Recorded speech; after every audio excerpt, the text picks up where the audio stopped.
Hello welcome to NN media. నేను రాకేష్. మరి operation ఖగార్కు సంబంధించిన విషయంలో ఎన్ఎన్ మీడియాలో చాలా సమావేశాలను మనం పబ్లిష్ చేశాము. ఆపరేషన్ ఖగార్ పేరుతో జరుగుతున్నటువంటి మారణ హోమం ఏదైతుందో ఆ మారణ హోమాన్ని ఆపాలని చెప్పేసి ఎన్నో ప్రజా సంఘాలు తెలంగాణలో, ఆంధ్రప్రదేశ్లో, చివరికి మన ఎన్ఎన్ మీడియా టీం యాంకర్ కూడా ఛత్తీస్గఢ్ బార్డర్కి వెళ్ళి అసలు ఏం జరుగుతుందో తెలుసుకునేటువంటి ప్రయత్నంలో భాగంగా చాలా ప్రయత్నం చేశాం.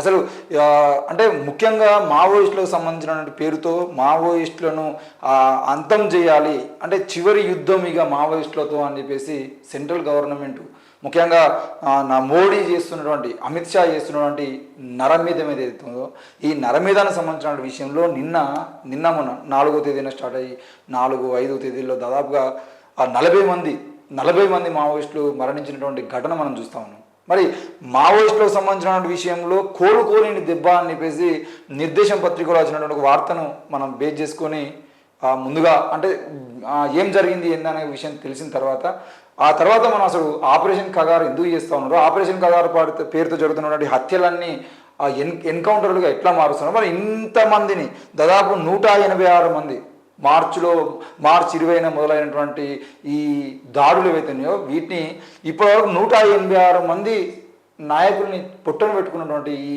సెంట్రల్ సిఆర్పిఎఫ్ కానీ లేదంటే సెంట్రల్ బలగాలు కానీ ఇవన్నీ చేస్తున్నది ఎవరి కోసం? దాదాపుగా ఈరోజు దామగుండం ఫారెస్ట్ ఇక్కడ తెలంగాణ రాష్ట్రంలో సేవ్ దామగుండం పేరుతోని చాలామంది చాలా కార్యక్రమాలు ఇస్తున్నారు.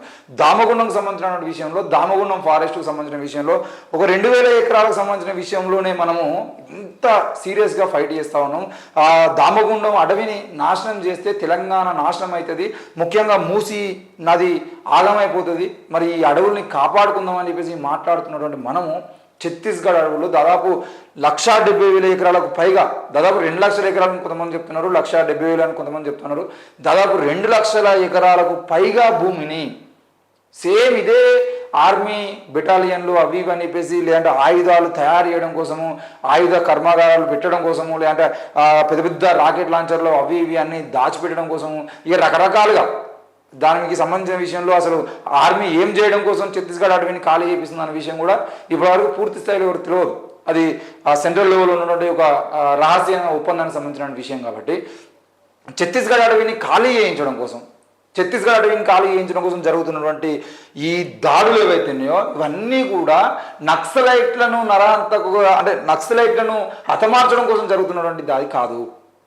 ఇది ఛత్తీస్గఢ్ అడవి మీద పడ్డటువంటి కార్పొరేట్ కన్నుకు సంబంధించిన విషయంలో కార్పొరేట్లు ఈరోజు ఛత్తీస్గఢ్ అడవుల్లో వాళ్ళ ఫ్యాక్టరీలు పెట్టుకోవడం కోసం ఛత్తీస్గఢ్ అడవుల్లో బేస్గా ఆర్మీ క్యాంపులు పెట్టి ఈరోజు ఇజ్రాయెల్ దాడులు చేస్తుందంటే ఆ ఇజ్రాయెల్కు పంపిస్తున్నటువంటి బాంబులు ఏవైతే ఉన్నాయో, తుపాకులు ఏవైతే ఉన్నాయో, మందుగుండు సామాగ్రి ఏవైతే ఉన్నాయో అవన్నీ ఇండియానే సప్లై చేస్తుందని ప్రపంచ దేశాలన్నీ చెబుతా ఉన్నా కూడా అంబానీ సప్లై చేస్తున్నాడు. అది కూడా మన హైదరాబాద్లో తయారై హైదరాబాద్ నుండి బుల్లెట్లు ఇజ్రాయెల్కి పోతున్నాయని అంటే ఆ పాత్రలో మనం కూడా భాగస్వామ్యం అవుతున్నాం అనే విషయాన్ని మనం గుర్తుపెట్టుకోవాల్సిన అవసరం ఉంది.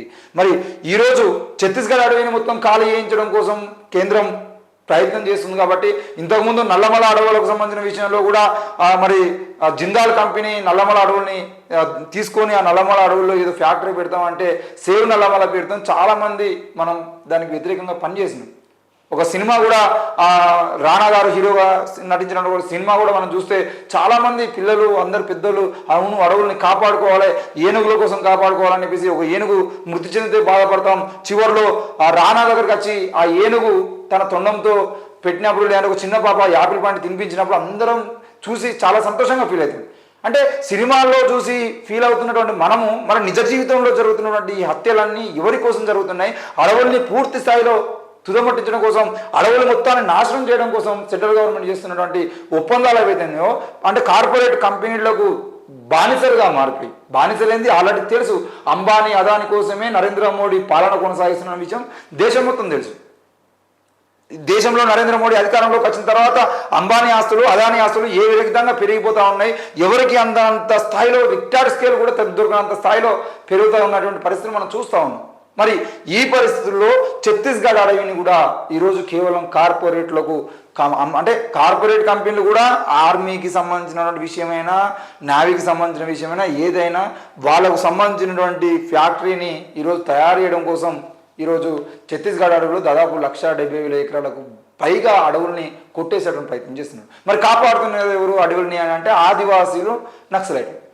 ఈ ఆదివాసులకు సంబంధించిన విషయంలో ఆదివాసులు దండకారణ్యం మొత్తం కూడా ఈరోజు దండకారణ్యంలో కనబడే ప్రతి జీవిని కూడా ఎన్కౌంటర్ చేసేటువంటి పరిస్థితి పోలీసుల దగ్గర ఉన్నది. అంతకుముందు వెనకటికి సామెత ఉంటుంది, ఎర్రచీర కట్టుకున్న వాళ్ళందరూ అని చెప్పేసి. ఇది కూడా అట్నే ఉన్నది. ఆదివాసులు కనబడితే ఎన్కౌంటర్ చేసి వాళ్ళకు నక్సలైట్ల బట్టలేసి వాళ్ళను పెడుతున్నారని చెప్పేసి పౌర హక్కుల సంఘాలు విమర్శ చేస్తూ ఉన్నాయి. కాదు, అసలు మార్చి 20 తారీఖున అంటే ఈ సంవత్సరంలో మొదటి ఎన్కౌంటర్ జరిగి దాదాపు దంతేవాడలో 6 మావోయిస్టులు మృతి చెందినప్పటి నుండి మొదలుకుంటే ఈరోజు ఛత్తీస్గఢ్ ఎన్కౌంటర్, ఈరోజు జరిగినటువంటి ఎన్కౌంటర్కి దాదాపు 40 మంది, అంటే మొత్తం 186 మందిని ఎన్కౌంటర్ పేరుతో చంపితే ఇప్పటి వరకు దాని మీద అంటే మానవ హక్కుల కమిషన్ కానీ సుప్రీంకోర్టు కానీ ఎందుకు దాని మీద సీరియస్ కావట్లేదు? ఈ చచ్చిపోయిన వాళ్ళందరూ నిజంగానే మావోయిస్టుల? వీళ్ళకు మావోయిస్టులకు సంబంధించిన విషయంలో ఎంతమంది మావోయిస్టులు ఆ శవాలను తీసుకొచ్చి పోస్ట్ మార్టం చేయించి వాళ్ళని బయట పెట్టి ఇంకో ఈయన పలానా రాష్ట్రానికి సంబంధించిన వ్యక్తి, ఇంకో పలానా ఇక్కడ వ్యక్తి అని చెప్పేసి 186 మంది పేర్లు, వాళ్ళ వివరాలు, వాళ్ళన్నింటినీ ప్రభుత్వం ప్రకటించడానికి ప్రయత్నం చేయట్లేదు. అంటే అక్కడ వీళ్ళు ఎన్కౌంటర్ చేస్తున్న క్రమంలో అక్కడ ఉన్నటువంటి ఆదివాసీ లీడర్లను కానీ ఆదివాసీల్లో ఆ అడవుల్లో జీవిస్తున్నటువంటి వాళ్ళలో ఎవరైతే ప్రభుత్వానికి వ్యతిరేకంగా అడవిని ఖాళీ చేయమంటే ఖాళీ చేయకుండా ఉంటున్నారో వాళ్ళను కూడా అందులో పెట్టేసి చంపేసి నక్సలైట్లుగా చిత్రీకరించి ఎన్కౌంటర్ చేస్తున్నారనే వదంతులు కూడా వినపడతా ఉన్నాయి. మరి వీటన్నిటి సంబంధించిన విషయంలో ఎందుకు ప్రభుత్వం స్పందించట్లేదు? మీరు నిజంగానే ఆపరేషన్ కగార్ పేరుతో 2026 వరకు ఛత్తీస్గఢ్ అడవిలో ఉన్నటువంటి నక్సలైట్ల మొత్తం తుదముట్టిస్తామని మీరు అనుకుంటే మరి నక్సలిజం మొత్తానికి అంతమవుతుందా? నిజంగానే మీరు ఆపరేషన్ కగారు కనుక సక్సెస్ అవుతుంది. నిన్న కూడా ఏమని మాట్లాడారు వీళ్ళు, ఆ ఆర్మీ అధికారులు, మేము పెద్ద విజయం సాధించినామని చెప్పేసారు. 40 మందిని పొట్టున పెట్టుకుంటే విజయం సాధించడం ఎట్లా అవుతుంది? ఆ 40 మంది ఎవరి తరఫున పోరాడతారు? ఎవరి కోసం పోరాడతారు? వాళ్లకు ఈరోజు కాల్పులు జరుపుతున్నటువంటి సిఆర్పిఎఫ్ జవాన్లకు మధ్యలో ఉన్నటువంటి తగాదా ఏంటిది? అసలు నక్సలైట్లకు పోలీసులకు మధ్య గొడవ ఏమైనా ఉన్నాయి? ప్రభుత్వానికి వ్యతిరేకంగా ప్రజల కోసం పోరాటం చేస్తున్న వ్యక్తులు నక్సలైట్. మరి ప్రభుత్వానికి అండగా ప్రజల కోసం పనిచేస్తామని చెప్తున్నటువంటి వ్యక్తులు పోలీసులు. నిజంగానే పోలీసు వ్యవస్థ కరెక్ట్గా పనిచేసి, నిజంగానే ప్రభుత్వాలు సరిగా పనిచేసి, నిజంగానే ప్రభుత్వ వ్యవస్థ ప్రజలకు అన్ని అందుబాటులో పెట్టినప్పుడు, ప్రజలకు కావాల్సినటువంటి మౌలిక సదుపాయాలని కల్పించినప్పుడు నక్సలిజం వైపు వెళ్లాల్సిన అవసరం ఉన్నది. ఇదే తెలంగాణలో రేవంత్ రెడ్డి ముఖ్యమంత్రి కాకముందు కేసీఆర్ పాలనకు సంబంధించిన విషయంలో మాట్లాడుకుంటూ, నాకు అందుకే అనిపిస్తుంది నక్సలైట్ ఉంటే బాగుండు అని అప్పుడప్పుడు అనిపిస్తుంది అని చెప్పేసి మాట్లాడినటువంటి మాటలు కూడా మనం అంటే లెక్కలోకి తీసుకోవాలి కదా. అంటే ఈ రోజు రేవంత్ రెడ్డి అనే వ్యక్తి ముఖ్యమంత్రి, ఇంతకుముందు కూడా కాంగ్రెస్ పార్టీలో ముఖ్యమంత్రి అభ్యర్థిగానే కాంగ్రెస్ అధికారం కోసం ఎంతో కష్టపడ్డాడు. కానీ కేసీఆర్ పాలన చూసేది ఉంటే నక్సలైట్ ఉంటే బాగుండు అని రేవంత్ రెడ్డి ఎట్లయితే మాట్లాడిండో, అయితే బాగుండు అని అనుకున్న వాళ్ళు కూడా ఈరోజు చనిపోతున్న వ్యక్తులు. ఎంత చదువుకున్నా ఉద్యోగాలు లేవు, ఎంత గొప్పగా బతుకుతామన్న ఈ దేశంలో ఉన్నటువంటి కుల వ్యవస్థ వల్ల మేము అంటరాని వాళ్ళుగా ఉంటున్నాం. చలి ఈ అంటరానితనం ఎందుకు అని చెప్పేసి ఈరోజు పూలాందేవి లాంటి వాళ్ళు ఎందుకు తుపాకీ పెట్టాల్సి వచ్చింది? ఈరోజు చనిపోయినటువంటి ఈ 186 మంది నక్సలైట్లు ఎందుకు తుపాకీ పట్టి అడవి పట్టబట్టాల్సి వచ్చింది? ఏ వివక్ష మీద అడవి పట్టబట్టాల్సి వచ్చింది? ఈరోజు ఏ వివక్ష కారణంగా వీళ్ళు చావడానికైనా సిద్ధమయ్యారు? ఈ దేశంలో న్యాయం జరగట్లేదు, ఈ దేశంలో పోలీస్ వ్యవస్థ సరిగలేదు, ఈ దేశంలో పాలకులు సరిగలేరు, ఈ దేశంలో పరిపాలన సరిగలేదు, ఈ దేశంలో రాజకీయాలు సరిగలేవు, ఈ దేశంలో బతకడానికి బతుకుదేరు లేదని చెప్పేసి ఈరోజు వాళ్ళు నక్సలైట్గా మారుతున్న పరిస్థితులు మనం చూస్తూ ఉన్నాం. మరి వీటన్నిటి సంబంధించిన విషయంలో ఏనాడు ఒక్క విషయం కూడా మాట్లాడకుండా, వీటన్నిటి సంబంధించిన విషయం పరిష్కారాలు లేకుండా, ఈ రోజు వరకు కూడా కనీసం వాళ్ళతో చర్చలు లేకుండా, తెలుసు మనకు గద్దరన్న అడవి నుండి బయటకు వచ్చిన తర్వాత చర్చలకు సంబంధించిన విషయంలో ఎట్లా వచ్చిండు, ఇవన్నీ అంటే తెలంగాణలో చర్చల చంద్రన్న అని ఒక అన్న చర్చలు చేసి ఆయన పేరు చర్చల చంద్రన్నగా మారింది. అట్లాంటి వాళ్ళు ఎంతోమంది ఉన్నారు కదా ప్రభుత్వానికి మావోయిస్టులకు మధ్యలో చర్చలు చేయడం కోసం. మరి ఎందుకు చర్చలకు ప్రయత్నం చేయట్లేదు? ఈరోజు ఈ వందలాది మందిని చంపుకుంటూ పోతున్నటువంటి మీరు నక్సలిజాన్ని పూర్తిగా, మావోయిజాన్ని పూర్తిగా అణిచివేస్తారా? రేపటి రోజున ఈ 186 మంది వాళ్ళ పిల్లలు, వాళ్ళ భర్తలు, భార్యలు, లేదంటే వాళ్ళ తల్లిదండ్రులు పడేటువంటి వేదనకు మరి మరో తుపాకీ మొలవదా? ఈ విషయాన్ని మనం అర్థం చేసుకోవాల్సిన అవసరం ఉంది. ఈరోజు దంతేవాడ నుండి మొదలుకుంటే, ఆ రోజు మార్చి 20న దంతేవాడలో మొదలైనటువంటి ఎన్కౌంటర్ దగ్గర మొదలుకుంటే ఈ రోజు ఇప్పటి వరకు జరిగినటువంటి అన్ని ఎన్కౌంటర్లలో మీరు చంపింది ఎవరిని? ఇవి విషయాలని బయటపెట్టాల్సిన అవసరం ఉంది. పౌర హక్కుల సంఘాలు, మానవ హక్కుల కమిషన్ తప్పకుండా ఎన్కౌంటర్లు జరిగినటువంటి ప్రతి వ్యక్తి మీద ఆ పార్థివ దేహాలకు తప్పకుండా ఏంటిది మన పోస్ట్ మార్టం చేసి ఆ పోస్ట్ మార్టంలో ఇంకో విషయం ఏంటి అని అంటే మీరు నిన్న 40 మంది చనిపోతే పోలీసులకు గాయాలు లేవు. 40 మంది చనిపోయినప్పుడు 40 మందికి సంబంధించిన విషయంలో మీరు నిజంగానే నక్సలైట్లకు సంబంధించిన విషయంలో వాళ్ళని పట్టుకోవాలనే ప్రయత్నం చేసేది ఉంటే కాళ్ళకు లేదంటే శరీరంలో ఏదో ఒక దగ్గర కాకుండా గుండెల్లో, కళ్ళల్లో, మెదడుల్లో, తలకి లేదంటే నేరుగా గుండెకి మాత్రమే ఎట్లా తగులుతున్నాయి బుల్లెట్లు? అంటే మీరు చంపడమే ధ్యేయంగా పెట్టుకున్నారు కాబట్టి మీరు చంపే క్రమంలో ఇంతమంది చనిపోతూ ఉన్నారు. ప్రభుత్వానికి నక్సలైట్లకు ఏ గొడవలు ఉన్నాయనంటే ప్రజలకు సంబంధించిన విషయంలో ప్రజలకు కావాల్సిన పనులు చేయట్లేదు కాబట్టి ప్రభుత్వాలకు వ్యతిరేకత ఉంది. మరి ప్రభుత్వాలే సరిగ్గా ఉంటే నక్సలైట్లుగా మారాల్సినటువంటి అవసరం ఏముంటుంది? చిన్న పిల్లలు ఈరోజు తుపాకులు పట్టాలనే ఆలోచన ఎందుకు వస్తున్నారు? మావోయిస్టులుగా మారాలనే ఆలోచన ఎందుకు వస్తుంది? ఆ ఆలోచనని చంపకుండా, ఆ ఆలోచన రాకుండా, పాలన చేయకుండా ఈరోజు మీరు చేసేటువంటి ప్రయత్నాలన్నీ కూడా మావోయిజాన్ని చంపలేవు, నక్సలిజాన్ని చంపలేవు అనే విషయాన్ని కూడా గుర్తుపెట్టుకోవాల్సిన అవసరం ఉంటుంది. ఈరోజు రాకేష్ గారు మాట్లాడుతున్నాడు, నక్సలైట్ సపోర్ట్గా మాట్లాడుతున్నాడు అనే విషయం కాదు. ఎవరిని చంపినా ఆ ఐడియాలజీని చంపలేరు కాబట్టి ప్రభుత్వాలు మారాల్సిన అవసరం ఉంది. ఈరోజు ఇంజనీరింగ్ పూర్తి చేసి మొన్నటికి మొన్న కర్ణాటక రాష్ట్రంలో మున్సిపాలిటీలో ఉద్యోగాలు పడితే పిహెచ్డి చేస్తున్నటువంటి వ్యక్తులు, పీజీలు పూర్తి చేస్తున్నటువంటి వ్యక్తులు, పీజీలు పూర్తి చేసి నిరుద్యోగులు అన్నటువంటి వ్యక్తుల వాటికి ఉద్యోగాలకు అప్లై చేస్తున్నారు. మొన్న తెలంగాణలో కానిస్టేబుల్ ఉద్యోగాలు రిలీజ్ చేసినప్పుడు కానిస్టేబుల్ సంబంధించిన విషయంలో కేసీఆర్ పాలనలో కానిస్టేబుల్ ఉద్యోగాలు ఇస్తుంటే ఉస్మానియా యూనివర్సిటీలో జరిగినటువంటి పిహెచ్డి స్కాలర్లు అంటే రీసెర్చ్ స్కాలర్లు కూడా కానిస్టేబుల్ ఉద్యోగాలకు అప్లై చేసుకునేటువంటి పరిస్థితుల్లోకి మన ప్రభుత్వాలు తీసుకెళ్తున్నప్పుడు వాళ్ళు అంటే ఈ ప్రభుత్వాలతోని మాకు కాదు, ఈ ప్రభుత్వాలు మాకు కావాల్సినవి చెయ్యవు, ఈ ప్రభుత్వాలు ఉద్యోగం కల్పించవు, ఈ ప్రభుత్వాలు మాకు ఎట్టి పరిస్థితుల్లో ఉపాధి కల్పించవు అని చెప్పేసి ఆ వ్యతిరేకత వల్ల కదా వాళ్ళు తుపాకీ పడుతున్నది. మరి ఈ వ్యతిరేకత ప్రజల్లోకి రాకుండా ఉండడం కోసం మీరు చేస్తున్నటువంటి పనులు ఏంది? కేంద్రంలో కానీ రాష్ట్రంలో కానీ ఇప్పటి వరకు అసలు నక్సలిజం అనేది ఎందుకు వస్తుంది, నక్సలైట్లుగా మారకుండా ఉండాలంటే మనం ఏం చేయాలి, మనం చేసేటువంటి పరిపాలన సరిగ్గా ఉంటే నక్సలైట్లు ఎందుకు ప్రజల తరపున మళ్ళీ పోరాటం చేయాల్సి వస్తుందనే ఆలోచన ఒక్కసారన్నా చేస్తే ఈరోజు ఈ 186 మంది చచ్చిపోయేటోళ్ళు కాదు కదా. చనిపోతున్నటువంటి పోలీసులు ఎవరి కోసం చనిపోతున్నారు?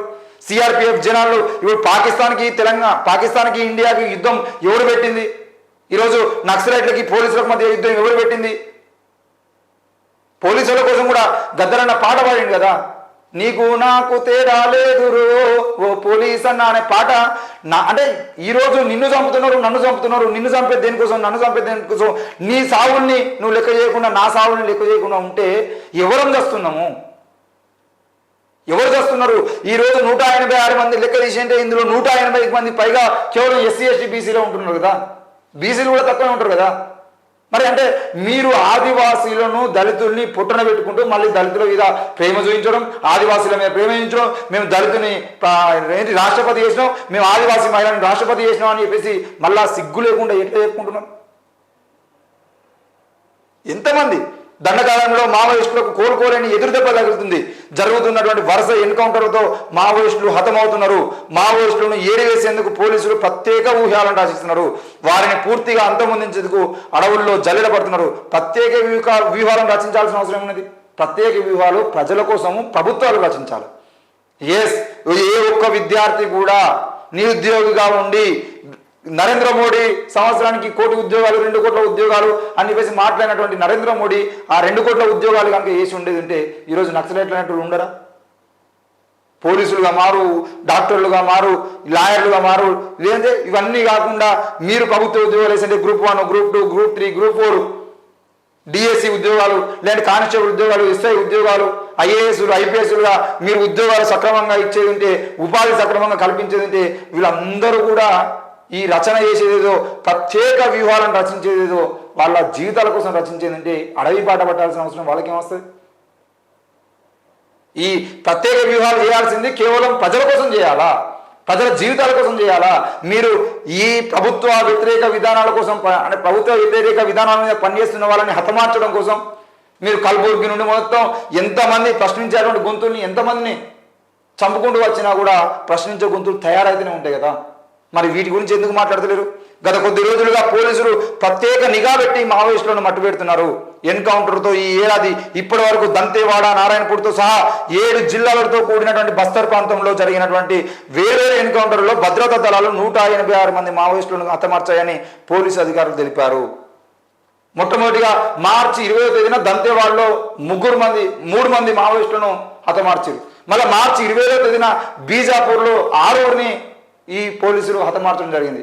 ఏప్రిల్ 3వ తారీఖున మళ్ళీ అదే బీజాపూర్లో 13 మంది మావోయిస్టులను చంపారు. ఏప్రిల్ 16వ తేదీన కాంకేర్లో 29 మంది మావోయిస్టులను హతమార్చారు. ఏప్రిల్ 30వ తేదీన నారాయణపూర్లో 30 మంది మావోయిస్టులను చంపారు. మే 10వ తేదీన బీజాపూర్లో 12 మంది మావోయిస్టులను హతమార్చారు. జూన్ 14, 15 తేదీల్లో అబుజ్మల్ అడవుల్లో 8 మంది మావోయిస్టులను హతమార్చారు. సెప్టెంబర్ 3వ తేదీన దంతేవాడ దగ్గర 9 మంది మావోయిస్టులను చంపారు. మొన్న సెప్టెంబర్ 5వ తేదీన ఛత్తీస్గఢ్ తెలంగాణ బార్డర్లో దాదాపు 6 హతమార్చారు. మరి నిన్న అక్టోబర్ 4 మొదలు పెట్టుకొని ఇప్పటి వరకు దంతేవాడ సరిహద్దు, నారాయణపూర్ దంతేవాడ సరిహద్దులో 40 మంది మావోయిస్టులను హతమార్చారు. మరి ఈ హతమార్చిన వాళ్ళందరూ ఎవరి కోసం ప్రాణాలు పోగొట్టుకున్నారు? ఎవరి కోసం వాళ్ళ ప్రాణాలను త్యాగం చేయడం కోసం సిద్ధమవుతున్నారు? పోలీసులు పనిచేస్తున్నది ప్రజల కోసమే అయినప్పుడు, నా మావోయిస్టులు పనిచేస్తున్నది ప్రజల కోసమే అయినప్పుడు, మరి మీరు కాల్చుకొని చంపుకోవాల్సిన అవసరం ఏమున్నది? ప్రజల కోసం పనిచేసేది పోలీసులు అంటున్నారు, ప్రజల కోసం పనిచేస్తున్నది మావోయిస్టులు అంటున్నారు. మావోయిస్టులు, పోలీసులు ప్రజల కోసం పనిచేస్తున్నప్పుడు వీళ్ళిద్దరు కలిసి కదా ప్రజల కోసం పనిచేయాలా? మరి ఎందుకు ఈరోజు ప్రభుత్వానికి అండగా ఒకరు, ప్రభుత్వానికి వ్యతిరేకంగా ఒకరు పనిచేసేటువంటి పరిస్థితులు ఉన్నాయి? ఇక్కడ మనం అర్థం చేసుకోవాలి. తప్పకుండా ప్రభుత్వాలు ప్రజల కోసం పనిచేయడం మానేసినాయి కాబట్టి, ప్రభుత్వాలు ప్రజల కోసం పనిచేసేటువంటి బాధ్యతను పక్కన పెట్టినాయి కాబట్టి ఈరోజు తప్పకుండా వాళ్ళు ఆ విధంగా స్పందించేటువంటి పరిస్థితులు ఏర్పడతా ఉన్నాయి. దయచేసి ఈ విషయాన్ని అర్థం చేసుకోవాల్సిన అవసరం ఉంది. ఎంతమంది 186 మందిని ఇంకో మృతుల ఫోటోలు, వివరాలు బయట పెట్టాలని పౌర హక్కుల నేతలు డిమాండ్ చేస్తున్నారు. అడవుల్లో కొనసాగుతున్న పోలీసుల కూంబింగ్, భారీగా డంపు స్వాధీనం. ఏం డంపు స్వాధీనం? మీ దగ్గర ఉన్నటువంటి తుపాకుల కన్నా ఎక్కువ తుపాకులు ఉంటాయా? మీ దగ్గర ఉన్న మిషన్ గన్ల కన్నా వాళ్ళ దగ్గర పెద్ద మిషన్ల కన్నా ఉంటాయా? దయచేసి ఈరోజు ఎన్కౌంటర్ల పేరుతో మీరు చేస్తున్న హత్యలన్నిటికీ కూడా ఎంతమంది పోలీసులను ఒక్కసారి కూర్చోబెట్టి, పోలీసు సిఆర్పిఎఫ్ జవాన్లను కూర్చోబెట్టి అడిగితే వాళ్ళని చంపినప్పుడు మీకు ఏమనిపించాలంటే ప్రతి ఒక్కడు ఏడుస్తాడు. అసలు మాకు వాళ్ళ గొడవ ఏందన్నా, మేము ప్రభుత్వ ఆదేశాలు ఇస్తే కాలుస్తున్నాం, వాళ్ళ కళ్ళలోకి రక్తం కారుతున్నప్పుడు, వాళ్ళ మొత్తం మెదళ్ళు పగిలిపోయినప్పుడు, వాళ్ళ శరీరాలు మొత్తం తునాతునకలైనప్పుడు, వాళ్ళ రక్తాన్ని చూసిన ప్రతిసారి మేము ఏడుస్తున్నామని అని చెప్పేసి ఎంతోమంది ఇంతకుముందు సీనియర్గా పనిచేసి రిటైర్ అయినటువంటి ఆర్మీ అధికారులు కూడా, ఆర్మీ కానిస్టేబుల్ లాంటి వాళ్ళు కూడా నాకు చెప్పినటువంటి పరిస్థితులు ఉన్నాయి. జైళ్లలో ఉరితీసేటువంటి వ్యక్తి కూడా ఒకసారి ఒక సంఘటనలో మేము కలుసుకున్నప్పుడు ఎన్నిసార్లు ఏడ్చినో తెలియతామే అని చెప్పేసి బాధపడేటువంటి రోజులు ఉన్నాయి. మరి ఈరోజు ఈ పోలీస్ అధికారులను కూడా మేము తప్పుపట్టట్లేదు. పోలీసులు ప్రభుత్వం చెప్పింది చేస్తున్నారు కావచ్చు, ఎన్కౌంటర్ చేస్తున్నారు కావచ్చు, పోలీసులకు మావోయిస్టులకు ఎలాంటి గొడవలు లేవు. కానీ ఈరోజు ప్రజల కోసం పనిచేయడం పక్కన పెట్టినటువంటి ప్రభుత్వం ఉన్నంత కాలం, ప్రజా వ్యతిరేకంగా పనిచేస్తున్న ప్రభుత్వాలు ఉన్నంత కాలం తప్పకుండా ప్రభుత్వ వ్యతిరేక గొంతులు కూడా తయారైతూనే ఉంటాయి. దయచేసి ప్రభుత్వాలు మారాలి, ప్రభుత్వాలు చేసేటువంటి పని విధానం మారాలి, ప్రభుత్వాలు ప్రజల పట్ల తప్పకుండా ప్రజల జీవితాలను బాగు చేయడం కోసం ప్రయత్నం చేసేది ఉంటే ఈరోజు మావోయిస్టులు పుట్టరు కదా. మరి దానికోసం ఆలోచన చేయాల్సిన అవసరం ఉంది. ఈరోజు మీరు మేము కూడా కోరుతున్నాం, మావోయిస్టులుగా ఉంటున్న వ్యక్తులారా దయచేసి మీరు ఈ అడవి బాట పట్టడం బంద్ చేయండి.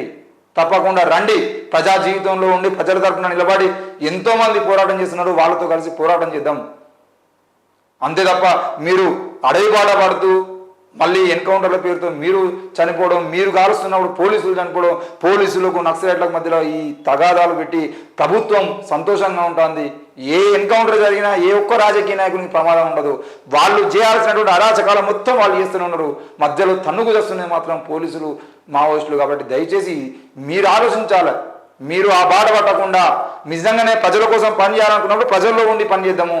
ఈరోజు ఎంతోమంది ప్రజా ఉద్యమకారులు ఎంతోమంది పనిచేస్తున్నారు కదా ప్రజల కోసం. మరి వాటికి సంబంధించిన విషయంలో కూడా ఆలోచన చేయాల్సిన అవసరం ఉంది.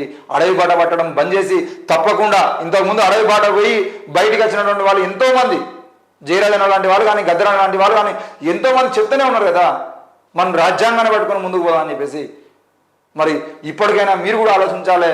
ఈ దేశంలో ప్రజాస్వామ్యయుతంగా పోరాటం చేద్దాం, తప్పకుండా బాబాసాహెబ్ అంబేద్కర్ ఏ ఆయుధం లేకుండానే తనకు కావాల్సినటువంటి అన్నిటినీ జ్ఞానంతో యుద్ధం చేసి సంపాదించిండు.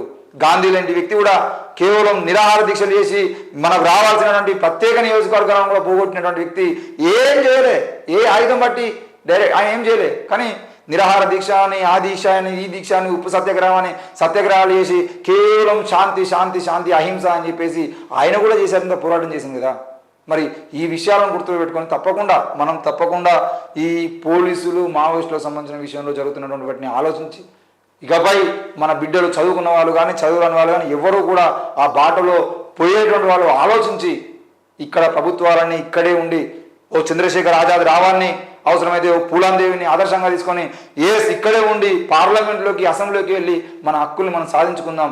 మన ఆలోచనల్ని మనం అసెంబ్లీ సాక్షిగా మనం ఇంప్లిమెంట్ చేసుకునే ప్రయత్నం చేద్దామని కోరుతూ ఈ ఆపరేషన్ కగారు ఏదైతుందో ఆపరేషన్ కగారు సంబంధించిన విషయంలో ప్రభుత్వం కూడా ఆలోచన చేయాలి.